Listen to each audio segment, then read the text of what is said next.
Yes, he's still out there somewhere, borne along on the currents, with this right hand of mine.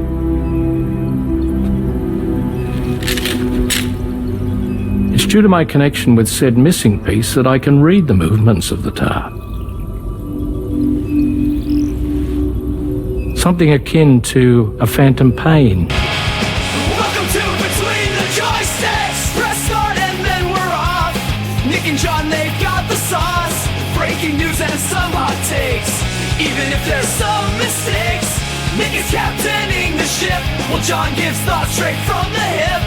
But when their powers combine, we're all in for a hell of a time.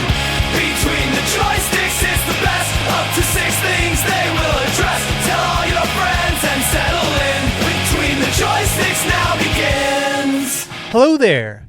On this episode of Between the Joysticks, we are going to cover the Xbox layoffs. We have a brand new intro, apparently. Go deep into Death Stranding 2 on the beach. And is John keeping a secret from Nick that's going to destroy the podcast?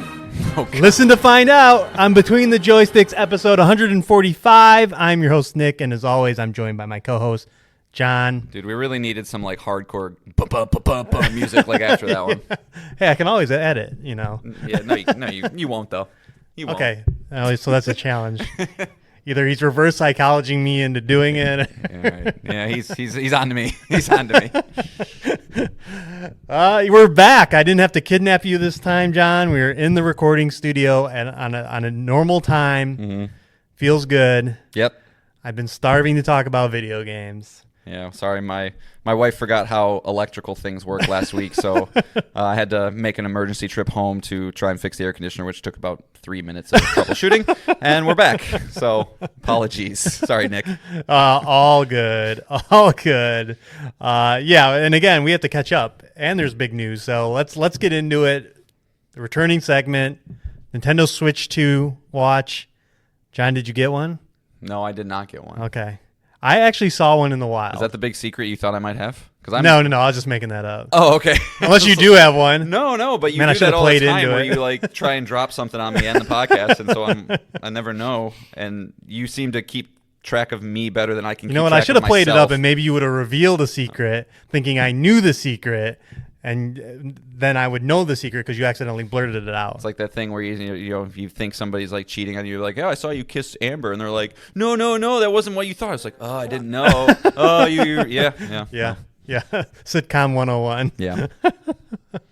No, yeah, I actually saw two in the wild, just walking around, just doing a little, like, you know, you walk by the electronics section and you're like, oh, let me check in. You're like, oh, I could own one right now. Yeah. It's staring right at me.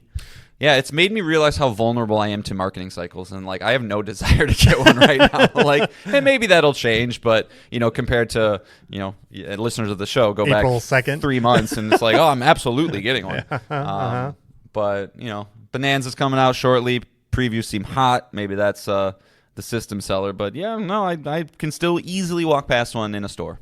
Yeah. I think Bonanza will be the start, right? Yeah. It'll chip it away at you a little bit, and then whatever they need a showcase, they really, really, really do. I mean, I would honestly say at this point, you're probably higher up on the chopping block at getting one because you know it's they are saying that the Tears of the Kingdoms and the Breath of the Wilds and all that shit runs nice, and it's true. You're true. a little bitch when it comes to having top tier everything. So. Supporting two consoles is already hard. Seems like a burden already, and yeah, I haven't bought in yet, and I'm still waiting for a reason to. So, yeah. And my partner, she was interested for a hot second, just like you were, and then I asked her, since her birthday's coming up, like her interest level in it, and she's like, "Do it anyway, dude. Just do it anyway. Come on." That's a lot of money for me to spend. Yeah, but then you reap the rewards. That's true. You It is a shared, and I reap the benefits. shared platform. Yeah. But maybe one day. But yeah, I like to say like a month in that I would walk in and see one. That's a little different than the previous console launches that we remember. Yeah, I mean, I think it'd be impossible. We'll never know, behind the scenes, but I think Nintendo, because I mean, it broke all the sales records too. So it's not like these things aren't selling.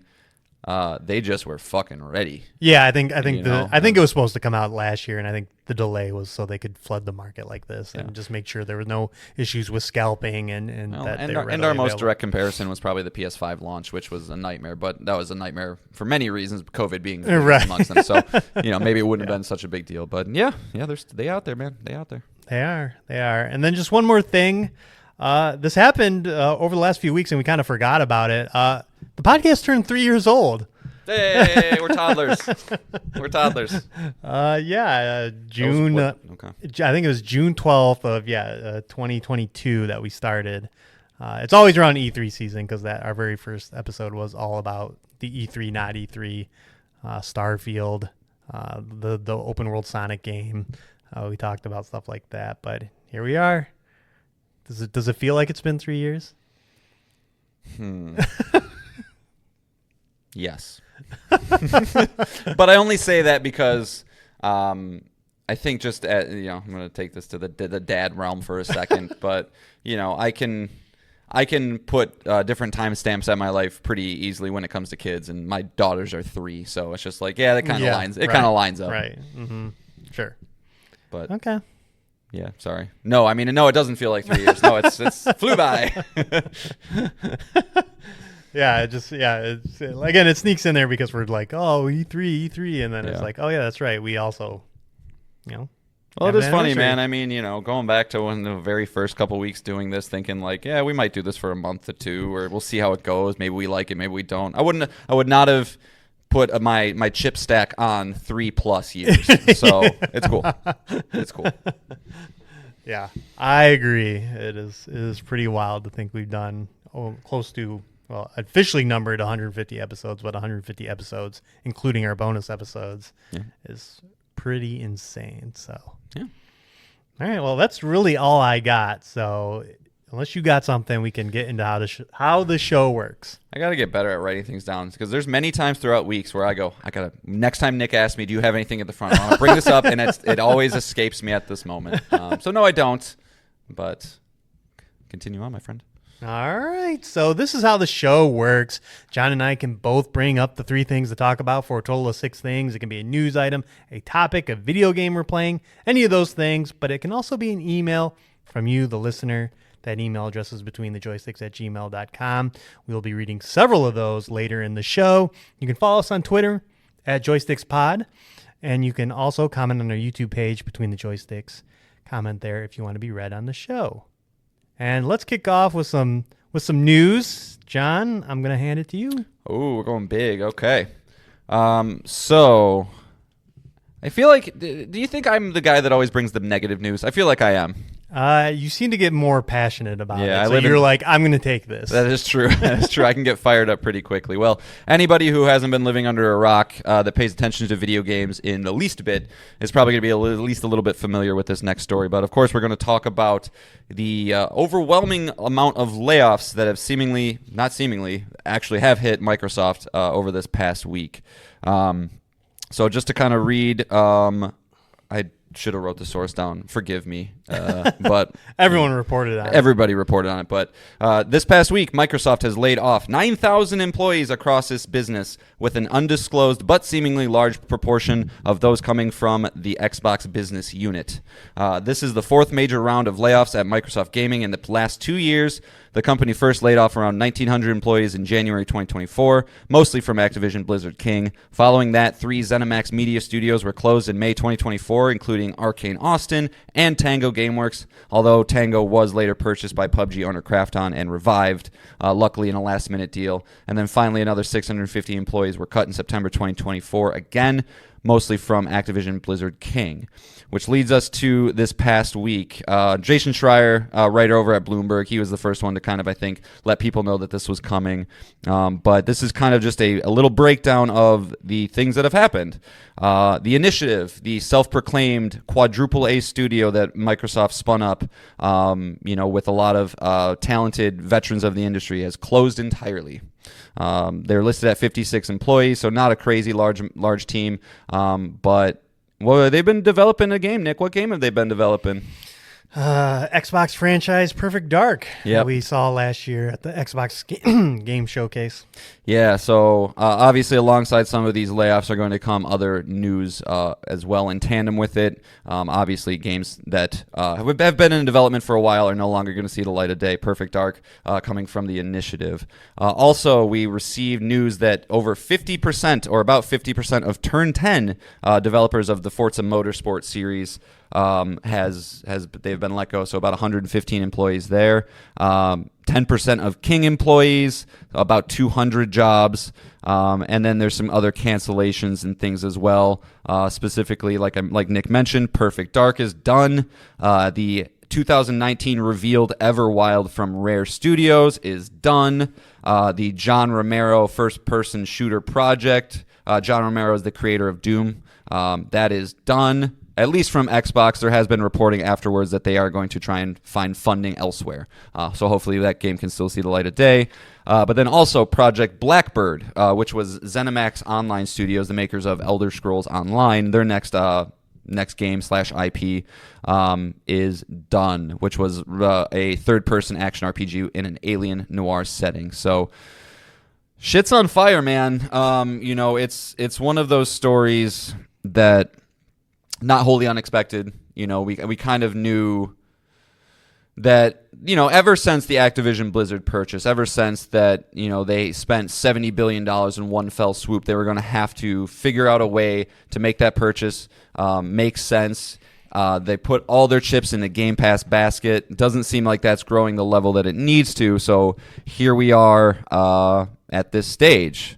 So any top-level thoughts, Nick? I do have a couple questions for you, just to kind of, maybe get the conversation moving a little bit. But is there anything off the top that explains how you're feeling, or that you wanna say? So, yeah, in the lieu of us not podcasting, I've been listening to a lot of other podcasts cover this topic, and the question you asked me is like what I've been trying to think about all week, as all these other sites try to make sense of this, and of course, there's the lip service of like, I feel bad for everyone that's lost their job, Yep. and things like that, and greedy Microsoft, and yeah, I really don't know the best way to take it, other than the point that you have made on this show quite a few times in regard to Phil Spencer and the whole Xbox side is them just poorly managing their studios.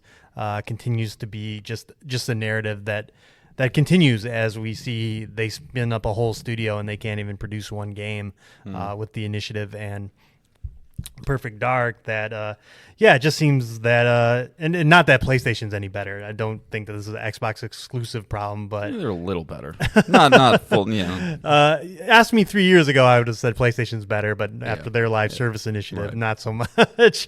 But yeah, it just again all the no shows that continue to happen. I mean, we haven't seen State of Decay 3 or Contraband or a lot of these games that have been shown in trailers and even gameplay, and then just not existing at all. And same thing with Perfect Dark, a game they felt like they had to show last year, but then now doesn't even make it a year later. I think that again, it's just a failure of just managing these studios, and maybe it is just too many people for Phil and the Xbox leadership team to run.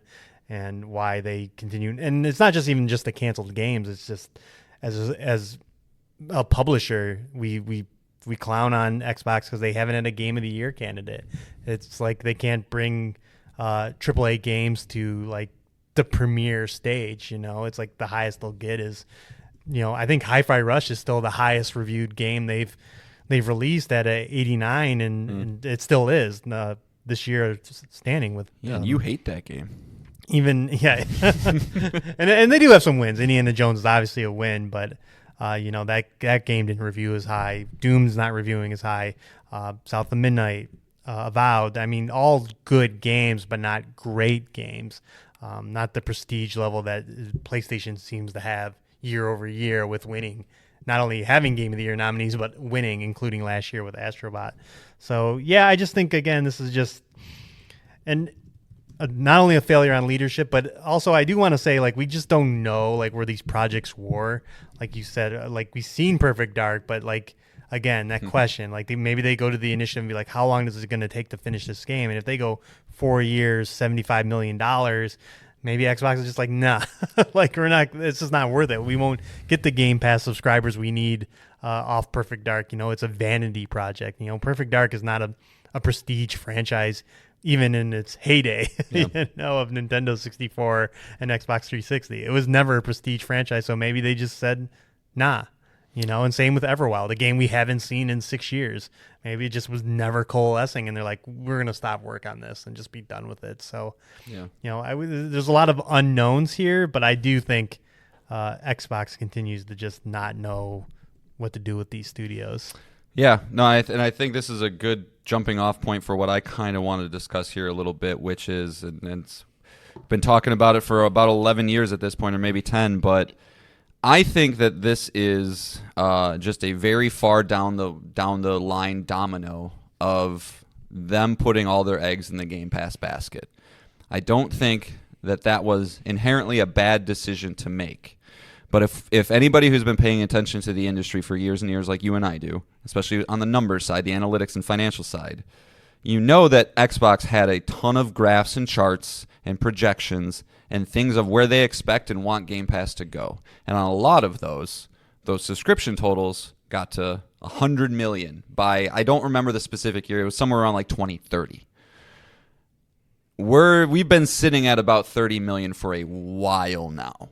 And because they cannot get those subscribers to go up, and because they decided to spend $70 billion on Activision Blizzard, which put the eye of the entire company on them to produce the finances that they need to make all of this viable, without the subscriptions going where they need to, the only inevitability was that people were going to have to lose their jobs. That games were going to have to get cut.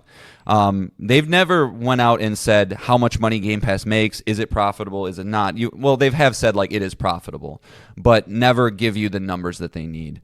And there's actually been a couple of varying reports come out the past couple of days from Christopher Dring, who's an industry insider, about Game Pass being profitable. And first he came out and said, well, it's actually not profitable because while it is in the sense of all the money that Microsoft spends to get third-party IP and games onto the service, it doesn't take into consideration the amount of money they have to spend making their first-party games, and also the lack of sales that they would then have to sacrifice to put them onto Game Pass game day one, right? And so he has since come out and said, like, oh, actually, it still is profitable with all that included, which is fine. But again, when you spend $70 billion on a purchase, you have to do more than just skirting by. You have to do more. You have to show your investors, your CEOs, your CFOs, everybody that matters, be like, hey, guys, we have a plan, and we're going to get here by this date. And I don't think Phil Spencer and the team can show them that right now. I don't think they have any specific plan or idea on how to grow that number to 30 million, because that's going to be my next question to you, Nick, and it's a question I asked you yesterday at work. This happens a lot on the show. You guys know I bounce ideas off of Nick before we get to the podcast. But is there anything besides getting exclusive rights to something like Grand Theft Auto 6, impossible, never going to happen, besides like, hey guys, we're bringing Nintendo stuff onto our platform, never going to happen, is there anything that they can do at this point to make those numbers go up? And I don't think there is. Not at this point, no. You would think the last 8 months of Call of Duty being on Game Pass, into Indiana Jones, into Avowed, into South of Midnight, Expedition 33, Doom, that's like the home run after home run for Game Pass. And if that's not doing it, then it would take a unicorn of a Grand Theft Auto level, like a game that just comes out of nowhere and is a hit on the level that Grand Theft Auto is, or any of these, you know, I mean, they even had Pal World, you know, so, and that was a hit last year, and it's just not enough. No, I think you would need some kind of Minecraft, Fortnite, Grand Theft Auto level event at this point. I don't think there's anything they can do with existing IPs, Gears, Halo, they're not the franchises they once were. Even Fable as well. I don't even think like a 95 reviewed Fable or No. Halo is gonna really move the meter as far as Game Pass subscriptions, and it shows, right? I know they say Game Pass is profitable, but if Game Pass was where they wanted it to be, we wouldn't have Gears of War coming to PlayStation this year and all their other titles. So, there is nothing at this point outside of something that we couldn't even foresee and nobody could. It'd have to be some winner of a game, and I think between Call of Duty and Pal World last year, those were two pretty big deals, and if that can't do it, I don't know. Right, and I agree. And then if you also add into the equation just how they've trained their entire audience to just go buy a PlayStation. You can play everything over there anyway. I think I did actually just have this thought while you were talking. Maybe the only possible thing that could get them into a position where they're on the track that they wanted to be on would be for PlayStation to continue to fail to the point where people lose faith in them. But that's not a way to run your business. That's not a thing you can bring to anybody and say, don't worry, guys, we're going to figure it out. So it's not a great situation. I wouldn't be surprised, honestly, if we continue to see this. If they continue to okay, we're going to keep the profitable sides of our business while trimming the fat to keep our margins and revenue where we want them, I don't see how you can make room for an Exile, how you can make room for even awesome studios like Double Fine. Maybe they don't get shut down entirely, but maybe you sell them off and just say we're not going to do this anymore. Because I believe if you look at the financials of Microsoft, the only reason that they have been profitable is because they bought Activision Blizzard. If they did not have that section of the business, they would be bleeding money, and you can't really justify any of it. So it's rough over there. It's just another news story of my favorite topic to always bring up on this podcast. I'm on the fuckiness of the economics of the video game industry right now. And I do honestly personally blame Microsoft a lot of it with how Game Pass is so heavily subsidized by the company Microsoft, right? They just have so much money that they could be willing to do this. And I just wish we could go back in time. And while it is a very consumer-friendly product, it's very value-focused. It's great for those who need it. It's just I personally believe that is such a large reason why we are where we are. And that I know there's other factors, inflation and things like that, but it's a bummer, man. Yeah, and I mean, and in Xbox's defense, they really had no choice. They were getting their ass handed to them. If they stuck with the traditional model, there probably wouldn't be an Xbox at all. Yeah, but I don't think that's a good. If let's say Ford and GM, right? GM all of a sudden's well, we cannot keep up with Ford, so we're gonna just blow up the whole fucking thing and make this whole new thing because we have way more resources and we can blow money and we'll stay in the game, but it might fuck things up in the future. It's that sucks, man. That's just a shitty way to do it, and I don't. They're a company. They want to make money. They want to improve all their numbers and everything, but it's just. Yeah, and it sucks that it got to that point that they couldn't have just realized. I know I'll never forget Phil Spencer saying well, if it's not just if we make good games it'll turn the ship around. It's maybe not at that point when you said it, but it would have been a good thing to think about 5 years before. So. And the economics of making video games does not help Game Pass in any. No. They can't turn around a game. A studio can't turn around a game a year like a TV studio can. Like these other subscription services. But I believe that you had the prediction this year that Phil Spencer will be gone, right? I did, yeah. How do you? Doesn't sound like he's going to be gone by my prediction time, but it definitely seems like I've seen. There's all these rumors that swirl around when stories like this happen, and hearsay and insiders and things. And I saw something that they were trying to position Sarah Bond as the guy to replace Phil, and he'd ride out at least until the next console launch or something like that. So I don't think he's going to be gone by the end of the year, but he's definitely not going to make it too many more years, I don't think. And I'm sure honestly, if I was him, man, I'd be like, fine, I'm good. Let me just go play games and chill. Yeah. But yeah, I'm surprised again that he's. I mean, not just because I think Xbox could be doing better, but it just because he's been helming the ship for a while now. You would think they'd want maybe some new blood in there fresh to ideas. change things up. Well, one last thing I want to say about Phil Spencer. I hate, and this isn't just Phil Spencer exclusive. This is every corporate business out there. Hate it when CEOs send out letters like, the Xbox brand has never been stronger. It's because of you and blah, blah, blah. It's like, no, man, you don't need to gaslight us all. Like, like I'm pretty sure during the 360 generation when Halo and Gears was running the world, that was probably a better time for you guys. But anyway, got a fun little game, Nick, for us to end this little topic out. I'm calling it Chopped or Chillin'. All right, so I got a couple games listed. Are they going to get chopped, or are they going to chill and make it to release? You ready? Yeah. All right. I don't know why I have Everwild on here. Chopped. Contraband. Chopped. That is 100% chopped. That game we'll never hear about that game ever again. Fable. That's in. That's chilling.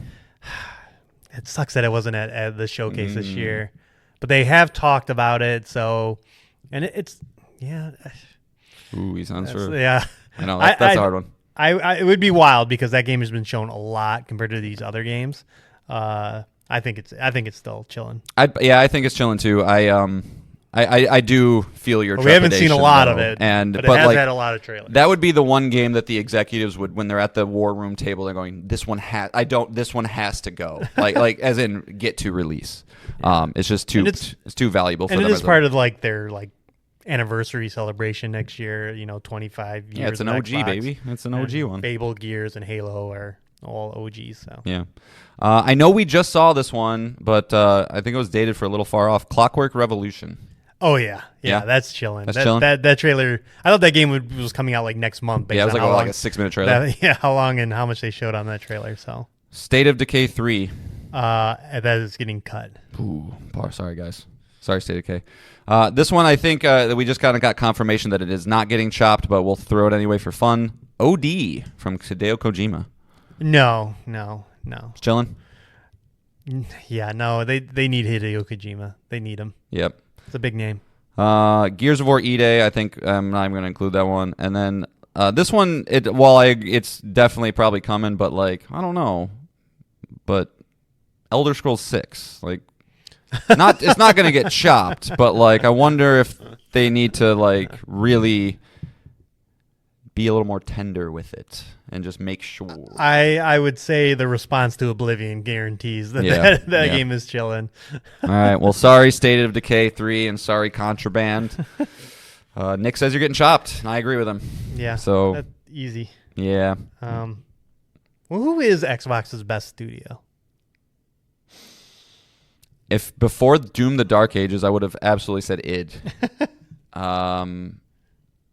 I mean, I think it's within the Bethesda family. It's Machine Games, maybe. Bethesda Studios proper is still really good, despite them being archaic in a lot of ways. I still think if you polled the fan base, right, they would go in really high. But outside of those ones, then it's like a crapshoot. I don't think it's definitely not 343. It's Halo Studios. They don't exist anymore. Whatever. Who cares? Halo Studios. It's I think you could make a case for Double Fine. You could make a case for Turn 10. But these are like those hyper specific ones. So if I'm saying one, it's probably not so high in turn 10. I mean, now they're turn 5. I'm sorry, Playground. Turn 5. Playground is probably a really good one. The guys who do the Horizon series. Yeah, I think that is all dependent on Fable. That's right. Yeah, I mean, they're obviously really good up to this point, but yeah. So I don't. Yeah, probably. Yeah, Machine Games. I mean, consistency. Yeah, it's Machine Games. Probably the Initiative. I mean, Gears 5 was very well received, and looks very impressive. So the Initiative, the team that just got axed. Not the Initiative. I'm sorry. What is Coalition? The Coalition. Yeah, that's fair. But what would ease? Yeah, they don't have a Naughty Dog though, right? They don't have a Sucker Punch Insomniac. You need one of those. Yeah, they just go get one of those. Come on, go get one. Yeah, there's a ton of them out there. Just buy From Software. There you go. No. But John, what would ease the pain of just losing Perfect Dark and Everwild is getting Helldivers 2. They're gonna eat that game up. Yeah, yeah. That is a win for them. That's a good one. Yeah, Helldivers 2, the PlayStation exclusive of last year, is coming to Xbox August 26th. I think it's the same day as Gears of War Reloaded. And crazy enough, the first PlayStation published game on Xbox. I heard that, but Death Killing Stranding me here. What? I gotta bleep you out. Oh, whatever. Death Stranding is on Xbox. That's PlayStation published, right? I must not be. I mean, maybe. Yeah, I mean, maybe because it's like also you can make the case for the show, and the Right. show is supposedly published by MLB on Xbox. Oh, that's your. You're right. That's what I was talking. There was difference. I think it was like Death Stranding was published by PlayStation in Japan only, or something like that. Right. Okay. Yeah. No, that's a big deal. That, The walls are coming down. Console wars ended, and and it's like, all right, well, we'll play nice. Yeah, I was gonna say, is this a sign of things to come, or is this just a special case? Special case. I think if Sony really wants to be serious about their live service initiative, it makes sense to put these type of games anywhere you can possibly increase your player counts, get more microtransactions. I believe over 50% of all Helldivers 2 revenue is from microtransactions. So, if they can keep getting that sweet passive revenue, from a different ecosystem, why not? And I do think that the Xbox community has historically loves these type of games, these community-based shooting, action-oriented games. I think it's going to do very, very well over there, and it'll be nice for that game to kind of get a second life, because that was very much. I think that's also a point. Is it's run its course. Yeah, I mean, I think it's been what, a year and a half. Yeah. Mm-hmm. So the people on PlayStation, you played it way more than I did, and more than most, and I think even you were kind of after 3 or 4 months, you're like, all right, that's good. Yeah, I tried the Illuminate update like for 2 seconds, and I was like, I'm good. Yeah. So no, it's cool that it's gonna breathe some life into it. But no, I don't think you're gonna see these delays of 2 years after the next Horizon game comes out, it's coming down. Nothing like that. But if it's right, and Marathon was already announced for Xbox, and I would, if Fair Games ever sees the finish line, I would imagine Fair Games would be a candidate as well to just launch everywhere, just to get them the player install base that these type of games need. But I mean, again, if you would have asked me and maybe we even talked about it last year, that Helldivers 2 would come to Xbox, I'd have said fuck no.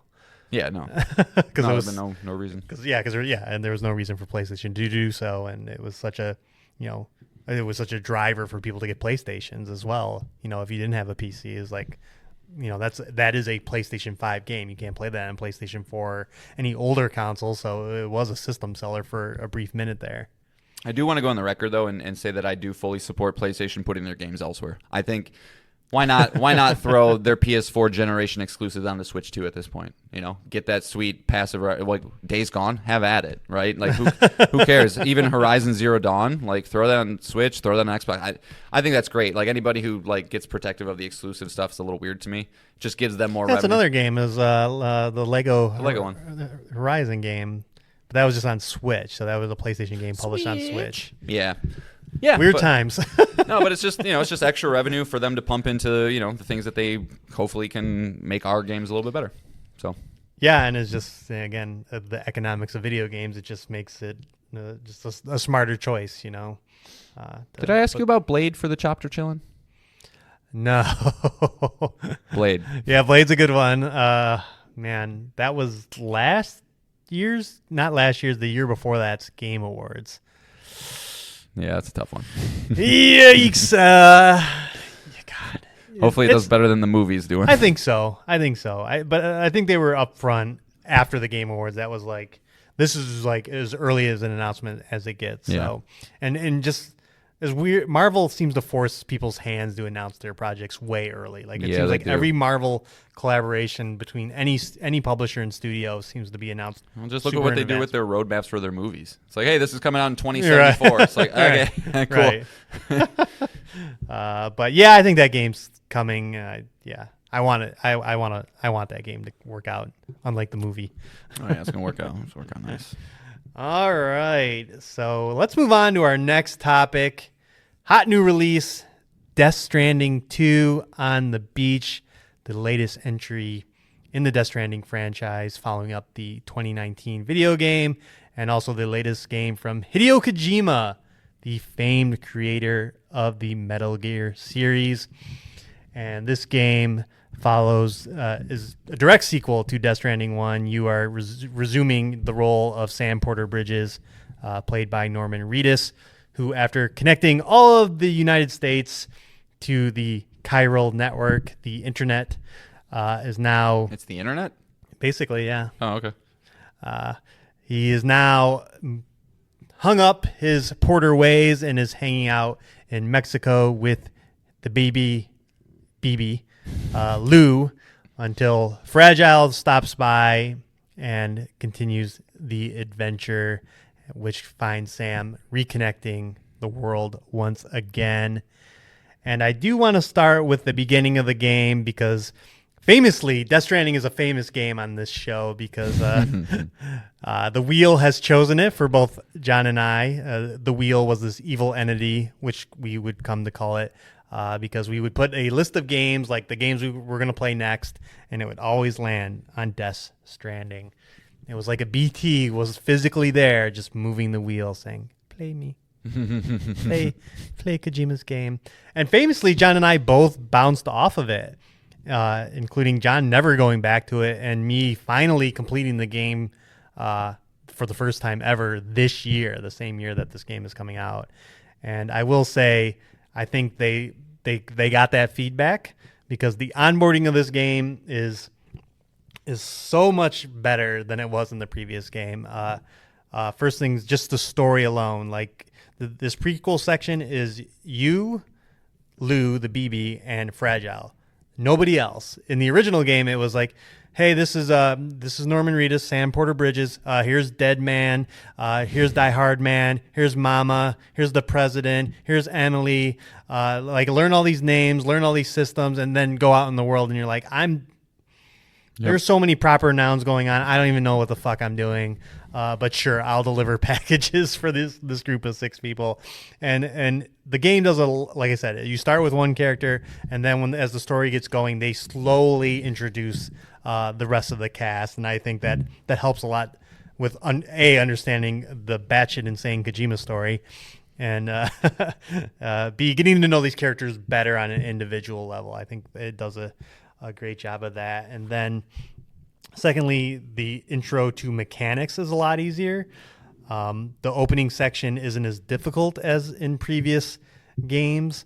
It's very open. You get access. You get missions that tell you to kill BTs or disable enemies. So that is not something you're afraid of. They're not just something you randomly run into on a normal delivery like in the first game. It's like, oh, I go into this section, I have to defeat BTs. They gave me the grenades. They give me machine guns right away, and now I can efficiently deal with these threats.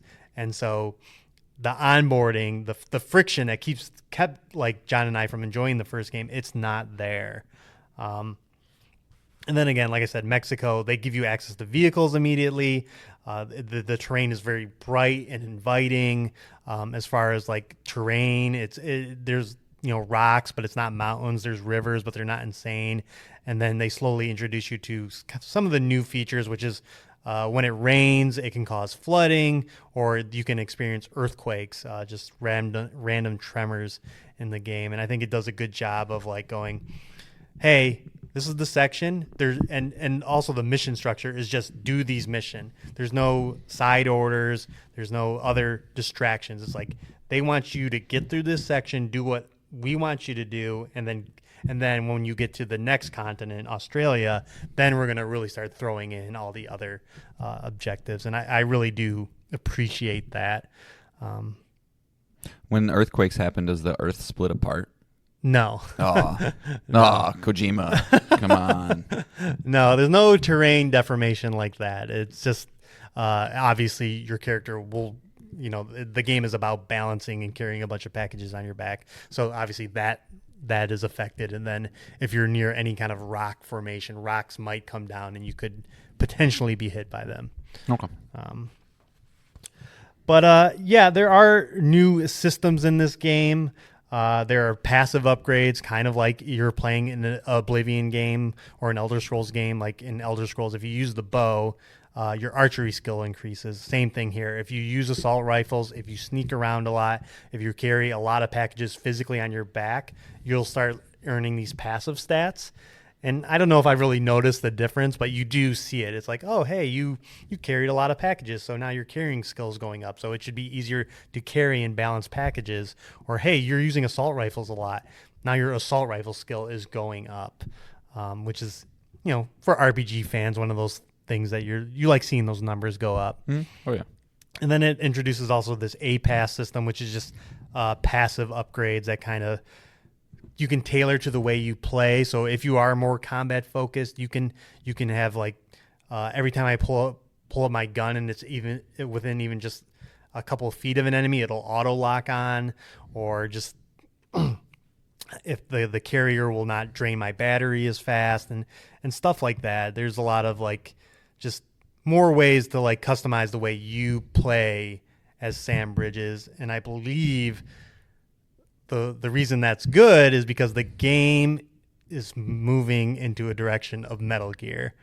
It is interesting that this year is the 10th anniversary of MGS5, The Phantom Pain, and I do believe this game so much is like a Metal Gear game, not only from the systems, but also from like the story and the action cutscenes. I had to show John one that was just it like all you had to do was replace Sam with Snake, and I'd been like, oh yeah, that's Metal Gear Solid 6 right there. That's a cutscene right out of Metal Gear Solid 6. Doesn't this game have Snake in it? I remember the trailer. That guy putting the bandana on his forehead. It does have the guy that's wearing the bandana just like Snake, and there are a lot of winks and nods to Metal Gear. In fact, Tarman does say the Phantom Pain verbatim.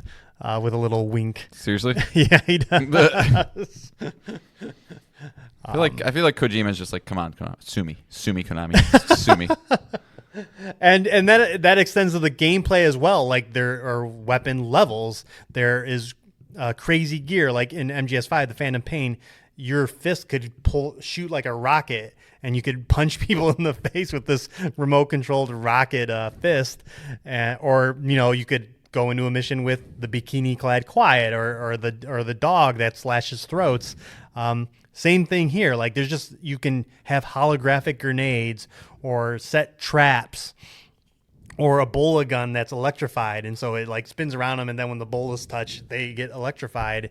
And I'm just touching the surface of these things. Like I'm maybe halfway through the game, and it keeps introducing these creative ways to go into these camps, to deal with BTs. I have a knife that I can also throw as a boomerang because it's Australia. Of course I get a boomerang. Oh, yeah. So now I can cut the umbilical cords of BTs using this boomerang, and it comes back and I catch it, and it's all very satisfying. And it's just like MGS5, it's a little overwhelming, but it's there if you need it. Like you can just play this game as a third-person shooter if you want, or you can play it as a stealth action game and set traps and start fucking with NPCs and basically kind of like the nude magazines that you would set down and guards would like walk up like Yeah. Like you can do the same kind of just like playful stuff with this, and it just seems like as much as Kojima doesn't want to do Metal Gear, it's like his bread and butter. He's compelled to do it. I just can't quit you. Yeah, and like I said, if you swapped out him with Snake, I would think this was MGS6. Like there's just so many elements that are just straight from MGS5, and they feel really good. Like I think just from a gameplay standpoint, this is again a very good feeling game to play, and there's no friction in the onboarding, no friction in combat encounters. It's not great still to when you fight the big bosses and you're just in this goop, you're in the tar, and it's like you're waiting in chest high water, and it's just like you're moving like molasses while some giant monster is coming at you. But I think like there are so many tools and so many ways to tackle the environment and the enemies that This game's really fucking good. Yeah. Yeah. I know it is. And that's not even counting the addition of like the building mechanics, right? You know, in the previous game, you could build roads to connect these distribution points, or build zip lines and zip line everywhere. This game introduces mines, so you can have mines make resources for you. It introduces monorail, so you can transport insane amounts of these resources between these different bases. And so as you conquer this world and connect it to the chiral network, you also can build it up in so many different ways than before, that it's pretty wild how the world looks when you first get there, and then the world looks after I've been through it, which is like roads are completed, the monorail's going, I have all these, there's teleporters around, they remove the friction of just having, you can build a teleporter anywhere, so you can like fast travel between points instantly. The whole time you're going through this world, the Magellan, the Metal Gear Rex looking head, which is a flying ship, it follows you around and it can take you around the map, and it's where your crew lives, and you can go talk to them, and it's just, they're doing so much, and it's so fucking good. Is the monorail guy from The Simpsons in it? No. No? With his little weird hat? No. Any good, what do they call them? The cameos, what do they call them? Settlers or something? No, Dwellers or... I don't.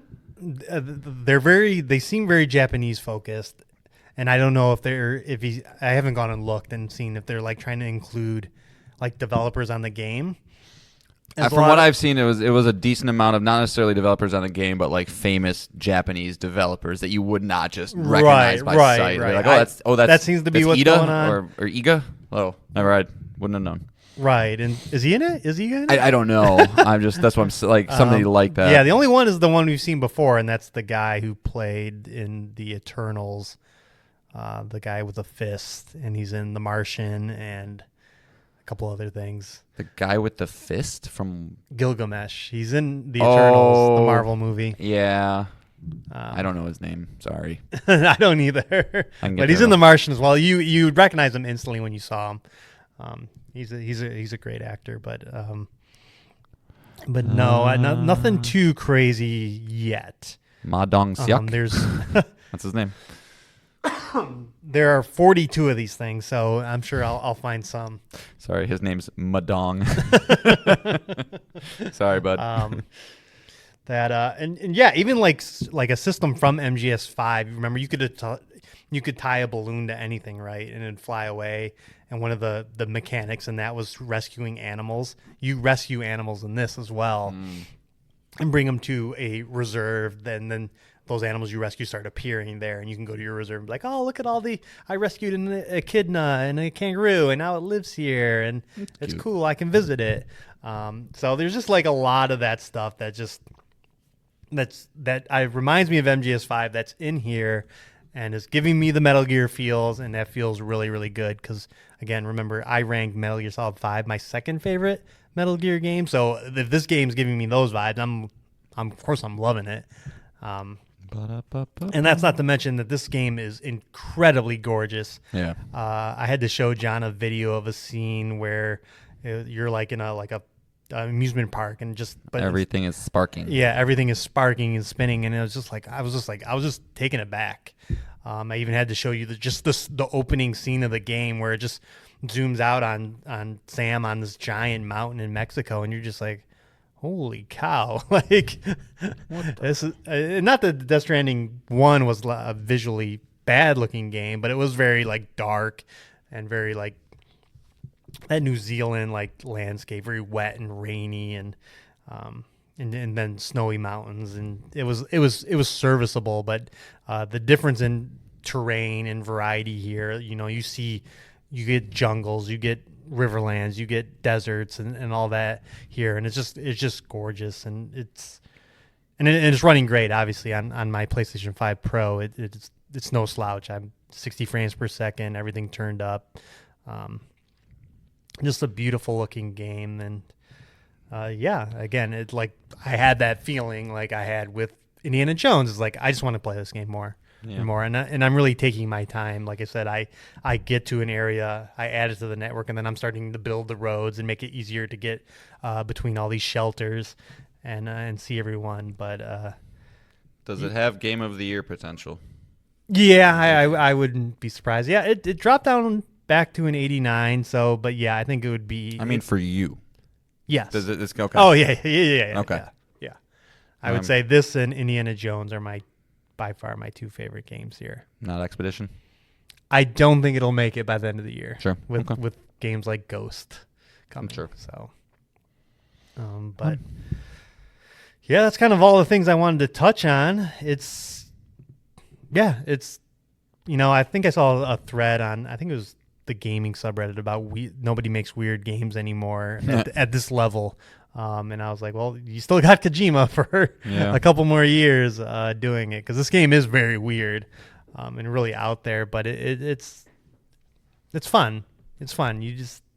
You're in for a ride. I think, when we talk about like the most memorable video game stories or moments in video games, I'll stick with you. Yeah, it's games like this. Like, I have no idea where the story's going. I don't know who's going to show up, but it's great. And then the soundtrack too is phenomenal. Just like the first game, you'll just be walking through like a moonlit valley, and all of a sudden it just picks the perfect Woodkid song, and you're just like, oh man, like I'm feeling something here. This is great. Like this is really, really cool. And yeah, it's amazing that a game just about delivering packages with the Kojima spin is just this fucking good. And again, he's always been great about attention to detail and all the weird things you can do. And like I said, I think I'm just scratching the surface. Some of the trophies descriptions, I'm like, I wonder what this is going to be. Sure.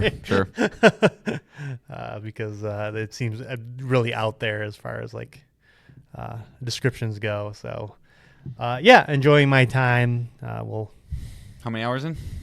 I think 20. I think I'm 20 hours in. If you're playing along, I'm on episode 7. So how many episodes do you know? No, and I don't want to know. Stop. Well, I want to know. Stop. Are you going to see if you can read it in my eyes? Oh, God, you're the worst. I hate you. But yeah, I'm really glad it's wow, 742 chapters. Holy cow. Because we just had this conversation in the last episode about Doom being like, oh, you're on 4 of 22, and you're just like, shit, I don't need to know that. Yeah. I don't really need to know that. Right. So yeah, it's good. Troy Baker seems to be having a good time returning his How's Higgs. the puppet? Doll Man? Yeah. Is he a big part of it, or is he just kind of like there? It is funny. Like, I compare him to Mimir, Got and the actor who played Mimir is in this game. Oh, I thought you were going to be like, it's him. Alistair Duncan. He's the president now, and in this game, the actor who played Mimir is the president in Death Stranding 2. He's good. He definitely serves. I mean, I'm with you. Norman Reedus could be swapped out with anybody at this point because he's fine. He's just the person to ask the questions like Solid Snake was. Like, huh? Right. Chiral Gates? Princess Beach? Yeah. Yeah, stuff like that. Well, I forgot where I was going with that. But so he kind of seems like the Doll Man seems like the Mimir type, explaining the world better. Kind of there to fill the void as you travel this world and just in silence. But he's good. He's a cool character. Okay. He like moves in like that weird like half frame animation. Oh yeah. So it's just like Spider-Man, like Into the Spider-Verse kind of stuff. Yeah. So he's a good little like, again, like I said, like that equivalent, like just a companion to go on this journey with you and kind of explain things a little more if you need it. But he's fine. He's just another weird character. Yeah. Did you know that Alistair Duncan was Alfred in a lot of Batman stuff? Oh yeah. Yeah. Well, when you start adding the animated movies, everyone's played Batman or Alfred or some of the other characters. Yeah. You're right. So. All right. So yeah, I'll definitely be talking about it more, but I bet you'll have it done in 2 weeks. That's my guess. That's probably that's fair. Yeah. It does. The platinum. I hate stupid platinum or stupid trophies to get to a platinum, and this one has another dumb one. Which one? Get a 5-star thing. Yeah, 5-star connection level at every place, and which is very hard. I don't have a single place at a 5-star level yet. Just probably takes a And ton of time. And I've been, like I said, enjoying my time. I'm not like rushing to do all the story missions. It's like, oh, okay. Especially too because there's rewards tied to the 5-level star anyway. So you could have just, it doesn't need a trophy attached to having everything. There's other rewards you get. Yeah, including like there's a silent sniper rifle that I want, but it's like so hard to get this one base to level 5 to get it. So it is what it is. Well, yeah. If you've been playing Death Stranding 2, write in. Let us know. Let us know what you think. Yeah, you do have the ability to connect to your friends list, and I did that with everyone. So pal of the show, Jesse, Will, and Jake, I'm connected to you. I don't know if you'll start seeing my stuff in your game or not, but What's the phrase? Should we have connected? Maybe. yeah. As far as I think I'm farther than all of them. I looked at their trophies, so far I'm the lead dog, but yeah, it's wonderful. Yeah, all the integration stuff is great. Again, it's Well, cool. good. I'm glad. Cool. I'm glad you went back and played the first one because you would have been sitting here squirming. Like, I don't know what to do. It's probably just would have done it anyway. Yeah. So I'm glad Kojima's still making games because again, there's nothing else like this, and yeah, I'm just excited to see where the story and like I said, where some of these weapons and tools go as far as this being really bizarre. But so far, so good. Cool. All right, so that leads us to a listener email. For context, due to the time sensitivity of this, I already responded, but I'm going to give John his chance to respond. Freddie B writes in, "Hey guys, long time no listen. Glad you guys dropped Long time no listen? Long time no listen. I guess because we haven't been recording. Yeah, glad you guys had dropped an episode last week. All I was right. getting worried that some of my favorite podcasters were on a hiatus, but glad to have you back." Yay. See, John, this is why you gotta make sure you record every week. Yeah, Can't let our listeners down. Yeah. All right. Well, let me go. Get my Just kids, let your Let me go son get my down. kids adopted real quick. So I'm undergoing a minor operation tomorrow. Nothing major, but I'll be on the couch resting for 5 days afterwards. So that means gaming sessions are coming. With that being said, GameStop had a buy two, get one free sale. So here's what I picked up. And my question to you two is, what do you think I should play first and why? Also, if you have a different recommendation, throw it out there. Who knows? Maybe I'll in my post-op haze, I'll order it. The 3 games are Space Marine 2, Stellar Blade, Dragon's Dogma 2. Stellar Blade, Dragon's Dogma 2, I'm sorry, and what was the other one? Space Marine 2. Space Marine 2. All right. So I think the easiest way to answer that is the one that you shouldn't play first is Dragon's Dogma 2. The other 2, you can beat those in 5 days. Right. You can get through those experiences. It's a good way to go at it. Utilize your time efficiently so that you can feel like you made some progress. I think Dragon's Dogma is going to take you a hell of a lot longer than that. Yeah, that's what I responded. I said Dragon's Dogma 2 is very obtuse and a very long game. Yeah, so I would personally, I think Stellar Blade's probably a great one to go for at this point. It's going to be like Space Marine 2. I'm not sure what type of operation you're having, Freddie. Hopefully it's everything's all good and it's a nice easy one. But like that's some intense, like probably very loud, very in your face, very your eyes are probably going to hurt a little bit after a decent amount of time playing it. Whereas Stellar Blade, it's narrative. You can take your time. You can slow down a little bit if you need to. Obviously, it's incredibly action focused. But it's 20-hour game. So you could honestly probably get through both of those. If you have really nothing else going on. But yeah, I think I'd go Stellar Blade, Space Marine, then Dragon's Dogma probably. Right. In regards to your other part of your question with recommendations. I don't know how you feel about roguelikes, Freddie, but I just picked up Spiritfall, which is on sale right now on PlayStation for $15 or $16. sitting at 92 on OpenCritic, which is why it caught my eye. But it's basically if Hades and Super Smash Bros. Had a baby. It's not multiplayer. You're going through stage after stage, but kind of having the exact same type of combat as Super Smash Bros. has, but with the upgrade paths and things that Hades does. So if you like the fighting mechanics of Smash and like roguelike elements, check that one out too. That might be a nice one to kind of waste some time with if you're not feeling like progressing in one of those big boys. But yeah, man, check out Stellar Blade. I'm kind of surprised you haven't gotten to that one yet. And there will be a sequel for that, I would imagine, here in a couple of years. It's doing very well on PC. I wonder why. China's caught on. That helps. China's caught on, and boobs are great. So, yeah, man. Hope you're doing well. Hope it was just like you had to have a hangnail removed from your pinky toe or something. Yeah. You got a nice 5 days off. Yeah, I like the way you took this. I took it like I'm like John and I will highly recommend Stellar Blade, but we both bounced off Dragon's Dogma 2 and we didn't play Space Marine 2. I didn't even put Dragon's Dogma in. Oh, okay. Let me borrow. I was like, nah. Okay. I don't think so. I thought maybe you played like the first hour or something like that. Yeah, I think that is the recommendation, and like you said, it's good to like. And it's good for your like mental health when you can finish games. It would suck to like start all 3 and then have that looming over your head.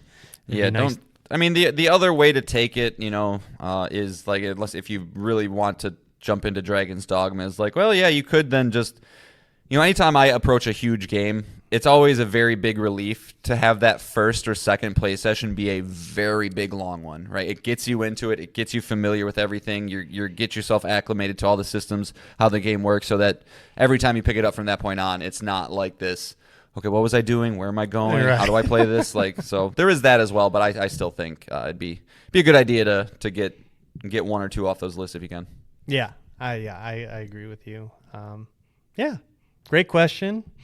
We're always here to recommend video games, and that will lead us to our next email. But that email also comes with a gigantic spoiler warning. Oh. We are finally going to talk about The Last of Us Season 2 from HBO. And so, and we're taking this from, again, the point that you've played the game and you've watched the show. So if you don't want either of those things spoiled for you, stop listening now. This is the final topic of the show. But if you are interested, stay tuned. We are going to spoil it all. So, final warning. All right. Our next email comes from pal of the show, Jesse, who writes in, "Hey guys, I wanted to give you my thoughts on The Last of Us Season 2. For a bit of context, I absolutely love Season 1. I thought it was an amazing adaptation and the changes were well implemented. The Bill and Frank episode, in my opinion, is one of the best episodes of TV ever.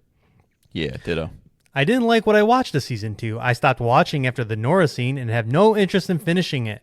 The tone is all different and they've made silly changes that don't make sense in the overall story. I replayed Part 2 earlier in the month and got the platinum after watching the show, and it's easily in my top 5 games. It's dark and depressing, and at times it's hard to push through, but the gameplay and story are uncompromising, but that's what makes it good. I didn't get any of that with the show. Joel's death scene didn't have the same tone. The scene takes place in the basement, which makes it feel grimy and dark. I saw someone describe it as hell for Joel and Ellie. We also don't find out why Abby's reasons are until about a third of the way through the game, which takes the mystery out of the show. After Ellie finds out Dina is pregnant, she calls her a burden and storms off. Completely different reaction to in the show. I'm a fan of Bella Ramsey, and I thought she was perfect Ellie in Season 1, but I really think she should have been recast for Season 2. I'm not one of those crazy people who think she should look exactly like the game, but she doesn't look or act like 5 years have passed. Her face and the way she acts feel so disconnected from the world she's in and the people around her. In the flashbacks of the game, you can see her different ages over the years, but there's none of that in the show because she doesn't look or act different. In the game, Ellie was a force of nature, killing anyone and everything that got in her path and not realizing what she was doing until the end. I'm not getting any of that in the show. I'm fully open to them adapting something different for TV, but I think they've gone about it completely the wrong way and misunderstood what makes the game so good.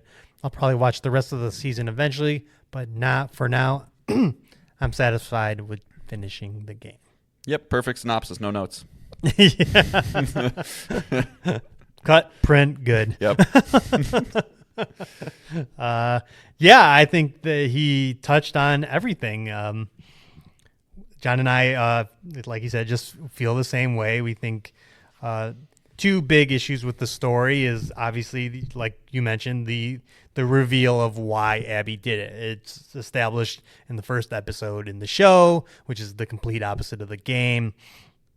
And they make a lot of decisions around that to constantly have Ellie and us, the viewer, know why Joel had to die. And I think, again, that leaves a lot of agency from us as players and as watching the show, as we should be on board with the revenge tale. Why everyone needs to get murdered in gruesome fashions by Ellie. But at the same by the end of the first half of the game and by the end of the season, we should be feeling like, oh God, what have we done? And I think those feelings are lost when, again, the show has to repeatedly remind us between Abby and Nora and the final moments of the show of like, oh, I know why you did this. I know why you killed Joel. And it's like, no. Yeah. It doesn't work the same way. It doesn't have the same oomph. And I know we talked about this when the first two episodes aired as well. And I know we kind of, like, I think you had mentioned, like, well, maybe the viewers would preferred it this way, but it seems like after the season has aired, that no, the viewers do not feel the same way. And I know a lot of that is the abrupt ending of this season, which ends pretty much on the exact same. Well, it does end on the exact same scene in the game where Ellie's arc ends, which wasn't great in the game at the time either. Yeah. But I think when you look at the whole picture, it's like, oh, I understand what they were going for. But as a viewer who's like, oh, I got to wait 2 years minimum between seasons, ending the show like that didn't help it as well. Yeah, and I think that's kind of part of the reason they wanted to. That it would have been too long, 2 years for people to be like, why did she kill Joel? Why did she fucking kill the main character? Like, you couldn't have went 2 years. So I think that's why they did it. But I agree. I think all of the while season one had a lot of little divergences that added to the story, made it feel better. The Bill and Frank episode being the biggest example of that. Agreed, Jesse. That episode is phenomenal. Just every little tweak that they did to this season felt like they were either scared because they didn't want to get backlash from one of the two sections of either the people who have played the game or the people who didn't play the game, or they just kind of weren't confident in what direction they wanted to go. And that's ultimately where I think the season faltered, is just like the writing. I think Craig Mazin has a ton of great ability, the head writer of the show, obviously working alongside Neil Druckmann. You know, he created Chernobyl, which I think is one of the greatest series ever made, and season one was great as well.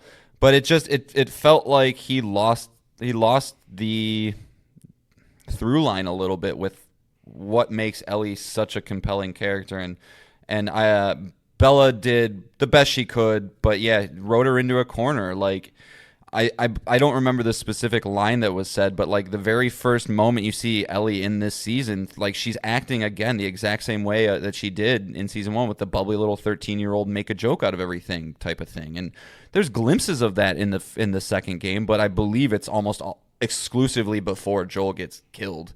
And so to have moments of post Joel's death of Ellie on this mission with Dina having these moments of levity about, like, you know, the famous one I think is like, oh my God, I'm gonna be a dad, right? Like that whole exchange was just like, what? Like that is so tonally different from the game that I can no longer be on board, and I can't look past this actress who you're trying to convince us is 5 years older, who's, you know, a little more intimidating. You've lost that immediately by writing her as still kind of jokey. I think Bella was amazing as season one Ellie, but agreed, I don't think she was fit for this transition that the character needed. I don't know if recasting her would have been the move. I think that would have still been pretty messy to try and do. But what I think they really should have tried to consider when they were at least doing the casting for season one does this actress, is she going to be able to transform in the way we need her to? Have that hard edge. Right, exactly. And I don't think they looked far enough into the future to do so. No fault to Bella. She's a tiny little girl, but like But to kind of keep going, like that's kind of part of the problem with the characters. Like they wanted us to get there, right? They had these moments where she's killing people, but they just kept pulling punches. They kept making it less impactful, right? The scene in which Owen and Mel, Yep. where they die, right? In the game, it's this gritty knife fight of like life or death type shit. And in the game or in the show, she kind of walks in, tries to shoot Owen. It grazes Mel's neck and kills her that way. And it's just like, no, that's like, right. Is she fucking gritty or not? And right. so it's just, it was a lot of even the half scenes, measures. Yeah. Even the scenes with, it seemed like everyone was talking down to her. Dina, Jesse. It seemed like every time they were talking with her, they're like, "You're making mistakes, Ellie. You're doing this wrong. No, don't do this. Don't do this." And it's like the scene where Dina effectively calls her stupid. Right. It's like, no, Ellie is not stupid. right. I mean, it makes, like you said, she loses her edge. It makes it less believable that she even did this in the first place. Where in the game, you're like, Jesus Christ, Ellie, like slow down. Like when you come out of the water in the game and that girl's playing like the PSP and listening to headphones, and you just come up and you just stab her right in the throat, like you whatever the term HBO. is. Why did they pull Slash that? I your don't throat. get it. Like we've all seen this type of violence. Like this is the show to pull that out with. I don't know. I don't know why they thought that they needed to like you said, just soften Ellie and make her more likable, because that's the whole point. She's not supposed to be likable at this stage, And it's just like, so the decisions that they made, the changes they made, it was a disservice to every motivation and big hallmark personality trait of Ellie. Like, I want people to think about, right? Most of our listeners are probably from the United States. Those who aren't are probably pretty familiar with our geography. I want you to look at a map of the United States and really look how far it is from Jackson, Wyoming to Seattle, Washington, and to do that journey on horseback and not just be this. The only way you're making that journey is if you are a stone cold, I'm out for revenge type person. And there was many moments throughout the series where it just felt like Ellie just wasn't. She's out with Jesse, right? And she's like, we got to go save that person. It's like, no, you're here. You got all the way to Seattle to kill Abby. And why are we so like, softening her up for apparently no reason. And I guess just keep harping on the same things over and over again. But like, that's where this story initially thrived. It is an amazing examination of character development, of the cycle of violence and things like that, and just by pulling so many punches, it just lost so much of it. Right. It manipulates the player, because the in the game, I mean, obviously you have more agency because you're controlling Ellie. You're committing these acts of murder to a lot of these NPCs. You're hitting them with a bow with a stick of dynamite attached to it and blowing them up and not feeling a thing about it, or blowing them apart with a shotgun, because you're like, fuck you guys killed Joel, like you fucking deserve this, just to have the wool pulled over your eyes and be like, oh wow, they were justified in what they did to Joel, of course. And it's I don't know why they were so wishy-washy on committing to the same narrative beats of the game, like, and even in the same style. We're getting the Ellie story up front. If you're gonna spoil why she did it, why wouldn't you have an Ellie episode into an Abby episode, into an Ellie episode into an Abby episode? I don't know. And Hollywood reasons, right? Scheduling, and what's gonna suck even more is if the season 3 will be obviously the end of this season. We know that it's going to be the Abby season, the Caitlin Denver season, and it's going to make Bella Ramsey look even worse, because that's a more traditional story, a better story, a more closed loop. Right. Yeah, a more closed loop, a more interesting characters. You're going to empathize with Abby a lot more, and it's just going to make now Bella's going to even look a little worse. Yeah, because she's going to be gone too. Like, the show won't have her in it, and that's not going to be great for her. They're going to be like, oh, did she do such a bad job that they're like Yeah. not having her in the show? They're not going to cast her? Or... Yeah, it's very interesting. When the game came out, everybody was Team Ellie, right? Like, fuck this Abby bitch. Like, I've said this story on the show probably of like when I first started controlling Abby, I made her crawl through mud intentionally. I made her jump off of buildings even meant I had to reload saves because I was like, yeah, fuck this bitch. And it's going to be very interesting that it's almost going to be flip-flopped when the like I was worried for Caitlin Devers at first when she was cast because I was like, oh, she's going to get a lot of hate. And I say this with a little bit of tact, but I'm at least the internet warriors, the keyboard warriors, the neckbeard guys out there. It's always been Bella's not hot, video game Ellie is. Therefore, I hate Bella. Abby, video game looks like a dude. I hate her, but Caitlin Devers is hot, so like I bet we're gonna like her more. So that's not everybody. That's just a very specific sect of people. And the worst part is like that sentiment's gonna be true, but not for those reasons. It's gonna be because of the way Bella acted and was written, as opposed to where Abby's is gonna act and be written. Yeah, and so. It does suck. Like I still do think Bella Ramsey's I think she's a great actress. She just got unfortunately kneecapped a little bit with what she was given and how she was able to do it. And I mean, I guess silver lining is if this third season is the events of is just the Abby story. I mean, that gives her 4 years to age up a bit. By the time season 3 comes out and she's back in the fold. Her face will look more mature, but I mean, she's fully grown. Like she's a small girl, So like, yeah, maybe she can hit the weight room a little bit. You don't want, she doesn't need to get bulky, but just a little more menacing, a little more of a threat. I'm just saying, look older. Yeah. I mean, how old is she now? Bella? She's like 21. Oh yeah, so she can definitely. Yeah. Just by getting older, look a little different. So go sit in that sun for a while, get some wrinkles. yeah. So get some scars on your face, looks like Ellie. But yeah, Jesse, we're right with you, honestly, man. Like seriously, when I read your email, that was not joking. I was like, those are my exact thoughts, like pretty much to a T.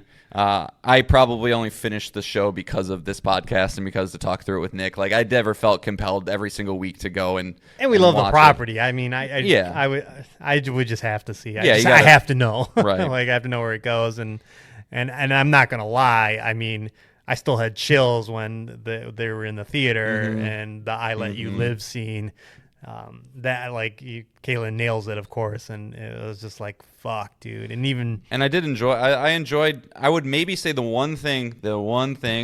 I think I might like TV show Jesse more than video game Jesse. I don't know. Like he was more present. He was more around. I'd say that. So like I kind of felt a little like in the game. I was just like, yeah, okay, that guy's gone. He wasn't in the first game. He was just Zeno. He's a good whatever. actor. So yeah, I agree. I was like, oh, here it comes. Like definitely gonna have to pull this one out. And yeah. So yeah, and kind of disappointing, but. And even the final scene where we see Abby wake up in the stadium, and you're like, okay, yeah, like, I mean, and just in our mind, we don't have to get into specifics, but like all the big moments of the Abby story, which are pretty fucking big. The Rat King, the skyscraper scene. There's so many good moments in the Abby arc that is. Abby arc should be dope. It should be. Yeah, it's going to be it should make for a great season of the show, and definitely establishing more of Jeffrey Wright's character Isaac, and his lieutenant, who I forget who's played by another pretty good actress. Yeah. The expansion of that side, the Wolves side, will be pretty exciting. They should have showed the stadium when they had that one reveal of like the army tanks, or like when they were driving through the city to show the Wolves' powers. Like, why didn't you just show the stadium? It's so much cooler. Right. So much cooler. Right. But, it's a bummer. But yeah, I mean, and kind of similarly related, we did get news this week as well that Neil and Haley Gross will not be returning to assist with season 3. So, personally, I wouldn't read too much into that. I think it's just PlayStation going like, "Hey, we need you to make games again." Like, right. It's great, and and granted, right, the season's over. that was the time to leave and go do that. But so Neil will not be involved with season 3, but I'm pretty sure he's probably he's just a speed dial away from Craig if he needs him. Yeah. So. Oh, I'm sure. Ooh. And one other thing, just because we're on the topic of Last of Us, maybe I should have brought this up in the top of the show, but something cool that PlayStation did just update the game with. Hot news, fresh off the press. They just introduced a chronological order Last of Us 2 experience. So it's just an update to the existing game. It's probably just a mode you can select in the options, but where you can choose to play the game in the from start to finish events, right? You're going to start with the barn scene dance, and you're probably going to go to that heartfelt scene with Joel. That's more. I think it goes into the flashbacks first. Oh, yeah. So yeah, it'll lay that all out. And but then the day one Abby, and then yeah. So it's honestly, I love this update. I mean, I don't think it required a ton of resources or anything like that. It's free to do. Gives the game a fresh set of eyes, a different way to experience it. It's probably going to be a little weird because you'll get difficulty spikes here and there, and maybe not as cohesive because that's not the original intention, but still a cool way to kind of see the game if you're looking to go back and replay. They don't recommend it for your first playthrough. No, don't do that.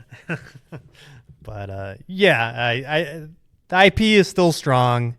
It'll be back. Season 3 will be awesome. And I'm trying to think if there's any moments before Joel's death chronologically where if you experienced it, you'd be like, "That's weird. What's gonna happen?" You know what I mean? Where if you didn't know. If it frames it in some other you would meet way. Abby's dad, right? You'd have that cutscene with the zebra. Yeah. What's going on here? Yeah, what's up with that? It's just weird. Interesting to experience. So if you're looking to, for some reason, play that game again, fresh news. Yeah. All right. Well, we caught up. I think we're good. Yeah. I do want to eventually talk about my experience with Oblivion, but I think I'm going to wait until they announce Starfield coming to PlayStation. Okay. And then we can get into that. But Oblivion's really good. I mean, I platinumed it. The DLC is fucking incredible. That's the Shivering main Isles. reason I should play it is because I never did the DLC. Yeah, Shivering Isles is great, and yeah, it gets me excited for whatever Elder Scrolls 6 is. But as far as teases, I'm just gonna be playing Death Stranding. What about you? You got any? I really you're the guy that's always pulling games out of left field. Yeah, I really need to stop playing Final Fantasy X. Are you gonna play Tony Hawk at all? I don't know. I mean, if my son really wants it, maybe. Yeah, I was gonna say that's the one angle. But I've had 1 and 2 forever, and all he does is just go to the school. He goes to the school level, then he goes in the gymnasium, he just bounces off walls back and forth. It's all right, man. There's other stuff to do. So but he's getting to that point where he can start analyzing robust mechanics, not just Descenders type shit where you're jumping up in the air. No, yeah, I mean, I am still playing indie. That will be. As far as current games that are going, that will be beaten before I start something else. But no, it's time to get off the shit or get off the pot. Is that the phrase? Sure. Shit or get off the pot and get that expedition rolling. Got to do that. Yeah. So yeah. Probably roll into that. And like I mentioned, with a quick recommendation to Freddie as well, but that Spiritfall game is really good for those who like those type of games. Roguelike, not story heavy, just looking at upgrades and getting powerful builds and smooth fighting, things like that. But so that'll probably be a little thing I pop into every once in a while. Good trophy list too. So okay. Yeah, good trophy list. All right, yeah. Between now and the next show, maybe some Donkey Kong reviews. When's that release date? That's next week. Next week. 17th. Okay. And we also have a state of play that Ghost of Yote state of play that was teased. That the last state of play is coming June 10th. Can I just say, maybe this is controversial, I really hate these deep dive state of plays. They get me excited because there's a state of play coming, but then I go, but I don't need to see Ghost of Yote. Who are you selling this to? What is the it made a little more sense with maybe a third party thing, because it's okay, it's a advertisement deal, right? You're doing that, you're getting, but it's just I don't know, I mean it's a sequel, it's a known quantity. I it. think I actually really enjoyed the Donkey Kong Bonanza one because it kind of really went in depth into the systems. Yeah. And to be fair, for this game, we've not seen, other than story trailers, anything of it. We've not seen it running. Yeah, I mean, I could be eating my words, and they're like, "Hey, there's all these new systems and new things," and like, "Holy shit, isn't that cool?" And like, "Oh, cool! there Wow, will I'm be. so much more excited." Yeah, I don't know. I guess just as long as I can navigate through with the wind again. Just I'll have happy. it be like a good 15 minutes. We don't need more than 15 minutes of the game to see. Yeah. Just go briefly over the mechanics, the world, and we're in. There's no way we're not in. That game looks awesome. Maybe they touch on if it has a multiplayer mode at all. I'm sure. Yeah, I mean, if it does, they'll Legends definitely mode. talk on it. But Yeah, no, I'll watch it. It's something to do. Something fun to Something to talk do. about. It's up there as anticipated games go. Because I as far as like other topics, I do want to get into like what are we looking forward to the second half of the year. Maybe it's time to revisit our top 10 PS5 games that we revisit every 6 months. Stuff like that. So yeah, there's stuff coming. oh, she's coming. Yeah, and Ragebound's out this month too. Now that's something I hadn't thought about until you just said that. That's awesome. That's exciting. That's exciting. So John's got another 23 days. All right, cool. game to play. So Cool. yeah, it's a And I have that on my team. we're cooling a little bit in the summertime, but still stuff happening, still stuff to talk about. So Well, when you have a spring like we had, Right. it's only you can only really feel a cooling effect. yeah, that's true. But all right, that's it for the show. Again, we thank you for listening. We love you out there. Take care of yourself. We hope you're resting up, Freddie B. Feel better. Yes. And yeah. Put that ice pack on those balls. We know what it was. Same thing I got to go do. That's your guess? No, it's not my guess, but it's what I'm choosing to believe. Okay. Okay. You do not have to tell us, Freddie. We do Yeah, you not don't need to have know. to tell But again, thanks for listening. And of course, well, I shouldn't say of course. Most likely, possibly, we will be back next week with Up to 6 Things. Bye, guys. Later.